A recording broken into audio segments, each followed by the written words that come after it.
প্রিয় দেশবাসী, শিশু, কিশোর কিশোরী, তরুণ তরুণী, ছাত্রছাত্রী, নারী পুরুষ, নবীন প্রবীণ, আপনাদের সকলের প্রতি আমার আন্তরিক সালাম ও শ্রদ্ধা। আসসালামু আলাইকুম। মহান বিজয় দিবস উপলক্ষে দেশে ও বিশ্বজুড়ে বসবাসরত সকল বাংলাদেশিকে জানাই বিজয়ের উষ্ণ শুভেচ্ছা। আজ বাংলাদেশের ইতিহাসের এক অবিস্মরণীয় গৌরবময় দিন। 1971 সালে 9 মাসের রক্তক্ষয়ী মুক্তিযুদ্ধ শেষে এই দিনে আমরা পাই কাঙ্ক্ষিত বিজয়ের স্বাদ। অনেক ত্যাগ তিতিক্ষা আর লাখো শহীদের রক্তের বিনিময়ে পাই একটি স্বাধীন দেশ ও লাল সবুজের পতাকা। গভীর শ্রদ্ধার সঙ্গে স্মরণ করছি মহান মুক্তিযুদ্ধ সহ স্বাধীনতার জন্য যুগ যুগ ধরে লড়াই সংগ্রামে যারা আত্মত্যাগ করেছেন সেই সব বীর যোদ্ধা ও শহীদদের। তাদের এই অবদান আমাদের অন্যায় অত্যাচারের বিরুদ্ধে রুখে দাঁড়ানোর প্রেরণা ও সাহস যোগায়। সকল সংকট সংগ্রামে দেখায় মুক্তির পথ।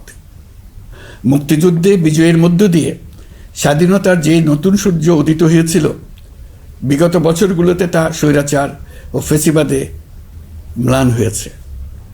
জুলাই গণ অভ্যুত্থানের মধ্য দিয়ে আমরা আবারও একটি বৈষম্যহীন, দুর্নীতিমুক্ত, স্বাধীন ও সার্বভৌম গণতান্ত্রিক রাষ্ট্র ব্যবস্থা প্রতিষ্ঠার সুযোগ পেয়েছি।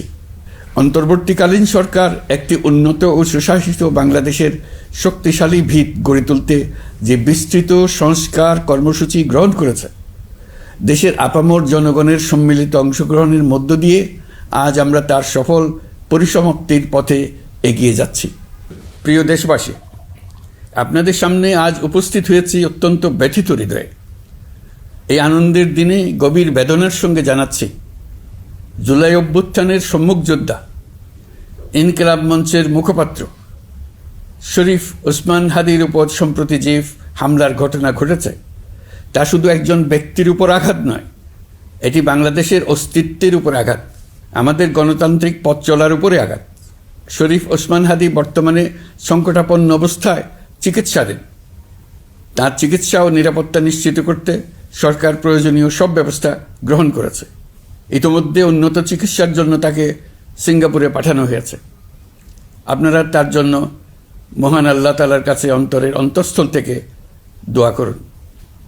সরকার এই ঘটনাকে অত্যন্ত গুরুত্বের সঙ্গে দেখছে। ঘটনার সঙ্গে জড়িতদের প্রাথমিকভাবে চিহ্নিত করা গেছে।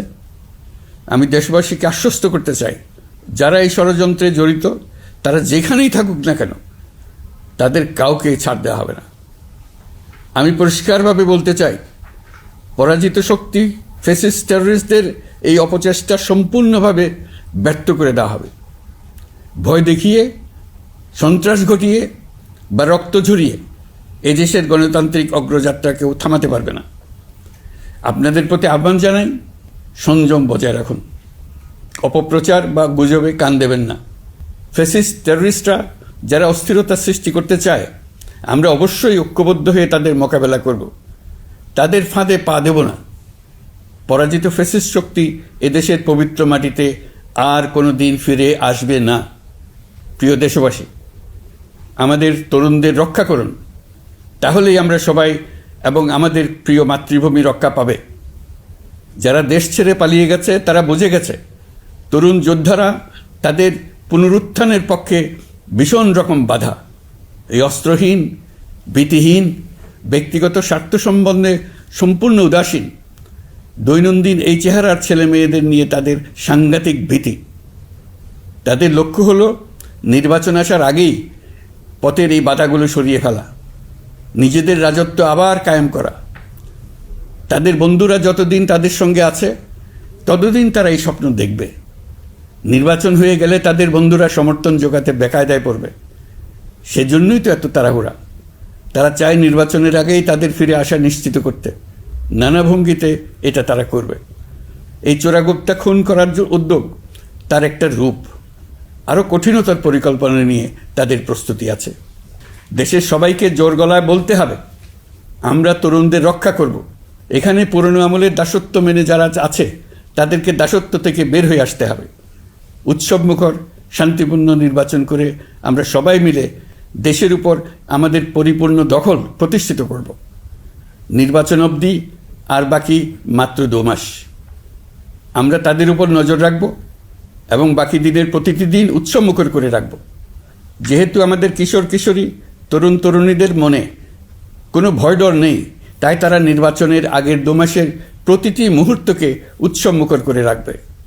সব রকমের হিংসা কোন্দল থেকে দেশকে বাঁচিয়ে রাখবে।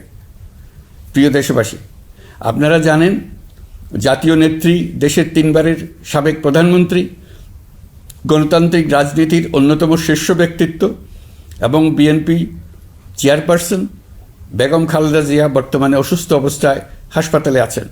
এই বিষয়টি আমাদের সকলের জন্যই উদ্বেগের বিষয়। অন্তর্বর্তীকালীন সরকার বেগম খালেদা জিয়ার অসুস্থতার বিষয়টি শুরু থেকেই সর্বোচ্চ গুরুত্ব দিয়ে আসছে। বেগম খালেদা জিয়া বাংলাদেশের ইতিহাসের একটি গুরুত্বপূর্ণ অধ্যায়ের অবিচ্ছেদ্য অংশ। বাংলাদেশের স্বাধীনতা, সার্বভৌমত্ব ও গণতন্ত্রের প্রতি তাঁর অবিচল অঙ্গীকার, দেশের উন্নয়নে তাঁর অবদান এবং তার প্রতি জনগণের শ্রদ্ধাময় আবেগ বিবেচনা নিয়ে সরকার ইতিমধ্যেই তাকে রাষ্ট্রের অতি গুরুত্বপূর্ণ ব্যক্তি হিসেবে ঘোষণা দিয়েছে। সরকারের পক্ষ থেকে তাঁর চিকিৎসা নিশ্চিত করতে পরিবারের ইচ্ছাকে সম্মান দেখিয়ে প্রয়োজনীয় সব ধরনের সহযোগিতা দেওয়া হচ্ছে।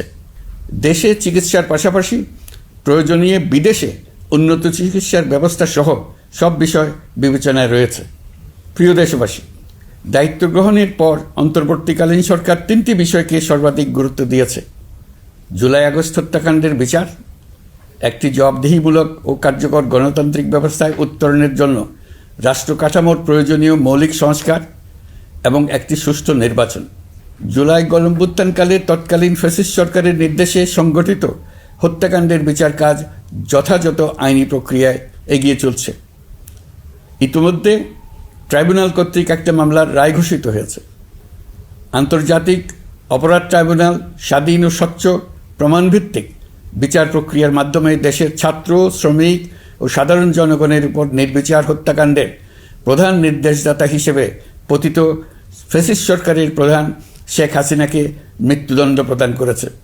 যথাযথ আইনি প্রক্রিয়া অংশ হিসেবে অভ্যুত্থানের পর পলাতক শেখ হাসিনা এবং এই মামলার সাজাপ্রাপ্ত অপর আসামি সাবেক স্বরাষ্ট্রমন্ত্রী আসাদুজ্জামান খানকে দেশে ফেরানোর জন্য সরকার আনুষ্ঠানিকভাবে ভারত সরকারকে অনুরোধ জানিয়েছে।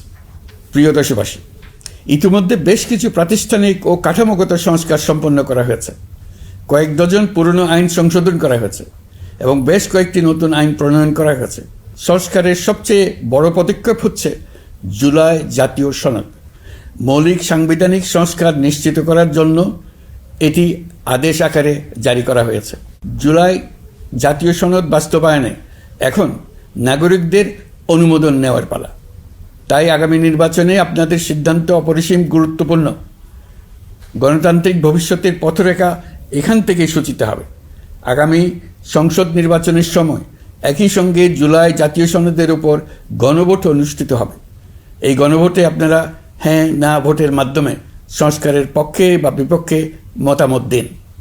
নির্বাচন কমিশন ইতিমধ্যে নির্বাচনের তফসিল ঘোষণা করেছে।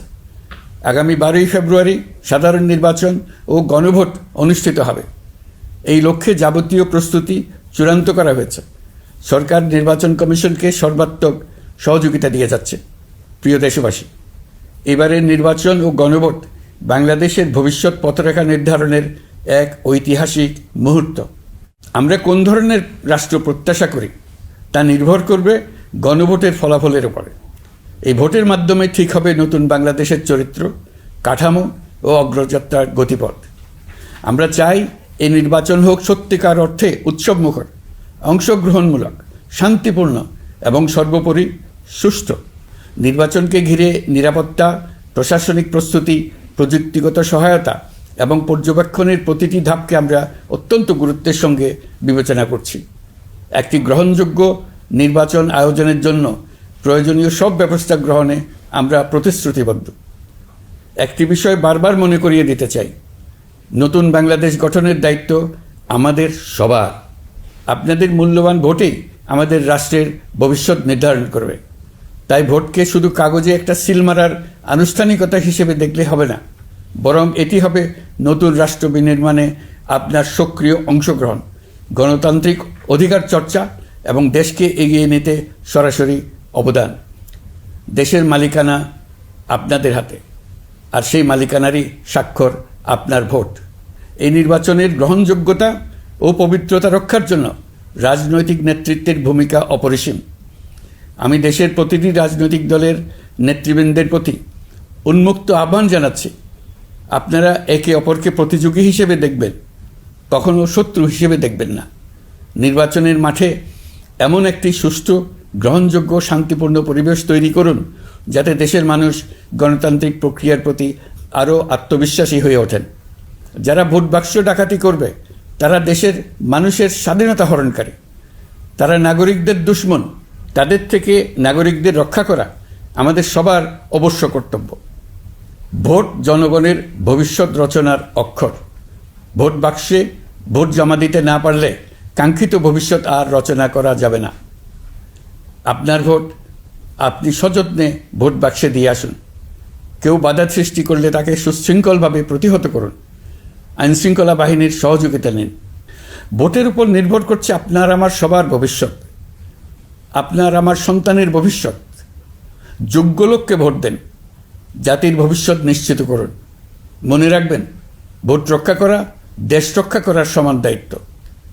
ভোট রক্ষা করুন, দেশকে রক্ষা করুন। ভোট দেশকে এগিয়ে নিয়ে যাওয়ার গাড়ির চাকা। এই চাকা কাউকে চুরি করতে দেবেন না। আসন্ন জাতীয় নির্বাচন ও গণভোটকে সামনে রেখে প্রশাসনকে আরও কার্যকর, নিরপেক্ষ ও নির্বাচনী পরিবেশের উপযোগী করতে সরকার মাঠ প্রশাসন ও পুলিশ প্রশাসনে বেশ কিছু রদবদল করেছে। এই পরিবর্তনগুলো কারো প্রতি অনুরাগ বা বিরাগ প্রসূত নয়। এগুলো করা হয়েছে দক্ষতা, যোগ্যতা এবং পেশাগত সক্ষমতার ভিত্তিতে। আমাদের লক্ষ্য একটাই, দেশের প্রতিটি ভোটার যেন ভোট দিতে পারেন নিরাপদ পরিবেশে, ভয়মুক্ত মনে এবং সর্বোচ্চ স্বাধীনতায়। নির্বাচন কমিশন যদি মনে করে আরও কোনো পদক্ষেপ প্রয়োজন, তা কমিশন অবশ্যই গ্রহণ করবে। প্রিয় দেশবাসী, জুলাই সনদ জাতির ভবিষ্যৎ পথযাত্রার একটি ঐতিহাসিক দলিল। এই সনদে আমরা যে সংস্কারমালা প্রস্তাব করেছি, রাজনৈতিক স্থিতিশীলতা, বিশ্বাসযোগ্য নির্বাচন, প্রশাসনিক জবাবদিহিতা, দুর্নীতি হ্রাস, অর্থনৈতিক পুনর্গঠন এবং সমাজে সম অধিকার প্রতিষ্ঠা, এসব বাস্তবায়নের জন্য প্রয়োজন জনগণের সুস্পষ্ট মতামত। কারণ একটি জাতীয় রূপান্তর কখনই একক নেতৃত্ব বা একটি প্রশাসনের মাধ্যমে টেকসই হয় না। জনগণকেই চূড়ান্ত সম্মতি দিতে হয়। এই কারণেই আমরা গণভোটের আয়োজন করেছি, যাতে দেশের ভবিষ্যৎ সংস্কার দিশা নির্ধারণে জনগণ সরাসরি সিদ্ধান্ত দিতে পারেন। এই গণভোট হবে বাংলাদেশের ইতিহাসে নতুন মাইলফলক। এখানে আপনাদের প্রতিটি ভোট আগামী দিনের রাষ্ট্র ব্যবস্থার ভিত্তি স্থাপন করবে। এবারের নির্বাচনটি অনেক বেশি গুরুত্বপূর্ণ, কারণ একই দিনে এবার দুটি ভোট, একটি সংসদ সদস্য নির্বাচনের ভোট আর একটি গণভোট, যার প্রভাব হবে শতবর্ষব্যাপী। কাজেই অবশ্যই ভোট দেন, ভবিষ্যৎ নিশ্চিত করুন। এর মাধ্যমে আপনারা জানিয়ে দিন, আপনারা কি জুলাই সনদের সংস্কার কাঠামোকে এগিয়ে নিতে চান কি চান না। আপনাদের ভোটই নির্ধারণ করবে রাষ্ট্র কোন পথে অগ্রসর হবে, প্রশাসন কোন কাঠামোয় পুনর্গঠিত হবে এবং নতুন বাংলাদেশ কেমন রূপ পাবে। প্রিয় দেশবাসী, আপনারা জানেন জুলাই অভ্যুত্থানের সময় আমাদের প্রবাসী ভাই বোনেরা কী তৎপরতার সঙ্গে এগিয়ে এসেছিলেন। ফেসিবাদের মসনদ গুড়িয়ে দিতে তারা অভূতপূর্ব ভূমিকা রেখেছেন। প্রবাসীদের এই ভূমিকা শুধু জুলাইয়েই নয়, আমরা দেখেছি 1971 সালের মহান স্বাধীনতা সংগ্রামের সময়। কিন্তু পরিতাপের বিষয় হচ্ছে, আমাদের এই প্রবাসী ভাই বোনেরা কখনোই ভোটাধিকার পাননি। অন্তর্বর্তীকালীন সরকারের সক্রিয় উদ্যোগের ফলে প্রথমবারের মতো লাখ লাখ প্রবাসী এবার পোস্টাল ব্যালটের মাধ্যমে ভোট দিতে যাচ্ছেন।